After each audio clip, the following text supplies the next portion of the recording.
All right, welcome to part one of using trigonometric identities and formulas. In this video, we will finish the first three examples in the notes for using these identities and formulas. Now, the formulas are on the previous page of your notes, and looks like this. We have 17, I believe, different formulas. You'll not be asked to memorize these. Back when we were on semesters and I had the students all year long and we had a little more time, I did have them memorize them. Some classes in your future you may be asked to memorize these, but they're always something you can find, so I'm not going to make you memorize them. Notice that there are certain situations, certain formulas where you have more than one option. Like for the cosine of 2 times an angle, there are 3 different formulas. Any one of the 3 can work. It depends on what you're given to determine which one you might want to use. Same thing is true for the tangent of a half angle, theta over 2. There are 3 options there. Okay, so when we get to examples using those, we will have options. For other ones, there's only one possible formula for these. Okay? So, we'll come back to this list when we need it. The first two examples are just true-false questions. And the first one is the sine of x minus y equals the sine of x minus the sine of y. It's tempting to think that this would be true, like by distributing the sine function, but the sine function alone has no meaning. The sine without an angle has no value. So you can't really distribute a sine function across this parentheses. So even though it looks like they might be the same, they are not. Now, I can prove this by one counterexample. Proving something false can be done by just showing one case in where it's not true. Proving something true is a lot more difficult. But let's just, for counterexample's sake, let's let x equal, let's go with 90 degrees. Let y equal 60 degrees, okay? Now, if we plugged in 90 for x and 60 for y, and this left side ended up equaling the right side, this might be true. That's not enough to prove that it is true because that's just one example. You'd have to prove that it's true for every example for x and y, or better yet, figure out a way to prove it using a general case. However, if we can pick one set of numbers where this is not true, then that's enough to say this is false. So let's try 90 and 60, okay? If x was 90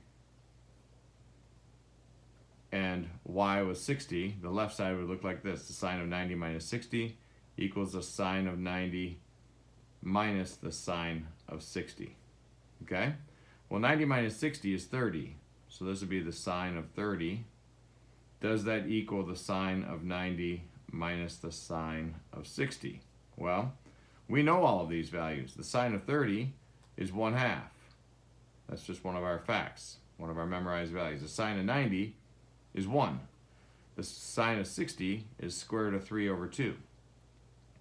Does this right side equal the left side? No. The square root of 3 over 2 is definitely not 1/2 here, which is what it would have to be to make them both sides the same. The minute you see that they're not the same, you can say that that's a false statement. Okay? Second one is going to take more work. What we're given are some clues about this angle x. X is greater than pi over 2, but also less than 3 pi over 2. So that places angle x in either the second or third quadrants. We don't know which yet, but it's somewhere in either quadrants 2 or 3, okay? That it has to be, based on that information. So, we're also given that the sine of x is negative 1/3. Okay, well that tells me which of these quadrants it must be, because the sine of angle x is negative. That means angle x must be in the third quadrant, not the second quadrant. Okay? So, if that's true, then the tangent of 2x equals 4 squared root of 2 over 7. Well, let's see.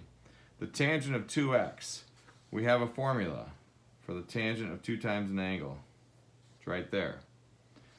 2 times the tangent of the angle over 1 minus the tangent squared of that angle. So the tangent of 2x,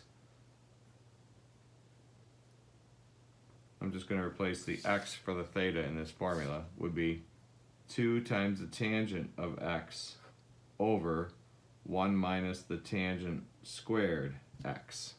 That's just using the formula, copying that down.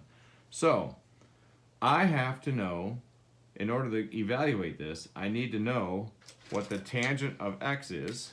I need to know this value, and that's also what I'll be using to plug in for the tangent of x here. Down here I'll square it when I get the tangent of x. Here I don't.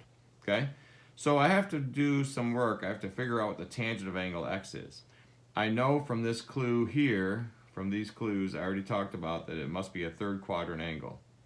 So let's draw a reference angle in the third quadrant, and that'll be angle x there. Draw a right triangle with respect to the x-axis. I know that the sine of angle x is negative 1/3. Sine is opposite over hypotenuse. So this will be the 1, this will be the 3. Remember, when we make these little reference triangles, the hypotenuse will always be a positive quantity. Keep that positive. The negatives might show up in either the x or the y coordinates there. So this would be a negative 1 because we're moving down in the y direction. This will also be a negative when I figure it out because it's moving to the left. Third quadrant, x is negative, y is negative. So I'll use the Pythagorean theorem to figure out what this missing side is here. Okay, so if I call that, let's call it a. Okay, a squared plus 1 squared, it doesn't matter if I call it negative 1 or positive 1 for this because I'm going to square it anyway, equals 3 squared. So a squared plus 1 equals 9, or a squared equals 8, which means a would be a positive or negative square root of 8, which is 2 square root of 2. Now I know it's going to be negative because I'm going to put it in this diagram. It's moving to the left, so this side is negative 2 square root of 2. Okay? I need to do that because I need to figure out what the tangent of angle x is. Tangent of angle x, then, according to this diagram, is opposite over adjacent. That's negative 1 over negative 2 square root of 2. Now, a negative divided by a negative is positive, which makes sense. Tangent in a third quadrant should be positive, and that's how it ends up being positive. Negatives cancel out. And I can also rationalize by multiplying by the square root of 2 over the square root of 2. So I end up with square root of 2 over 4. Because the square root of 2 times square root of 2 would be 2 times 2 is 4. Remember, the negatives canceled out. Okay? So I end up with the square root of 2 over 4 as the value for the tangent of x. And that's what I'm going to plug in for the tangent of x each time here. So this numerator would be 2 times the tangent of x over 1 minus the tangent of x squared. So I'm replacing the square root of 2 over 4 for each time I see the tangent of x. Now I just got to do my arithmetic now. 2 times the square root of 2 over 4, the 2 is on top, it's like 2 over 1. So that 2 reduces with that 4. I get the square root of 2 over 2 on top. And I get 1 minus, if I square this fraction, I got to square the numerator and denominator. I get 2 on top over 16. Right? Square root of 2 squared is 2. 4 squared is 16. 2 over 16 reduces to 1/8. So I get the square root of 2 over 2 as my numerator over 1 minus 1/8. That's 7/8. And when I divide a fraction by a fraction, I can turn that into multiplication by inverting and multiplying. So I get the square root of 2 over 2 times 8/7. 2 goes into 8 4 times. I get 4 square root of 2 over 7, which matches this exactly, so that is true. Okay. Finally, free response. What we're given here is that angle alpha, alpha is between 180 and 360. It's greater than 180 but less than 360. That puts it in the third or fourth quadrants. And the tangent of alpha is 8/15. So if angle alpha is either third or fourth quadrants and the tangent is positive, that means it's got to be quadrant 3. Okay? Because the tangent in the fourth quadrant would be negative. Find the tangent of alpha over 2. So I'm going to look at my formula list. I've got 3 different options for tangent half angle formulas. To me, if I have no reason not to use it, this one looks like the easiest one because it's got the simplest denominator. There's no radical. All right, this is the one I'm going to choose. 1 minus the cosine of the angle over the sine of the angle.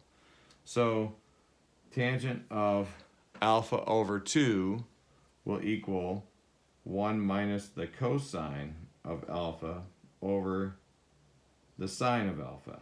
This is what I am going to calculate here, okay? So, third quadrant,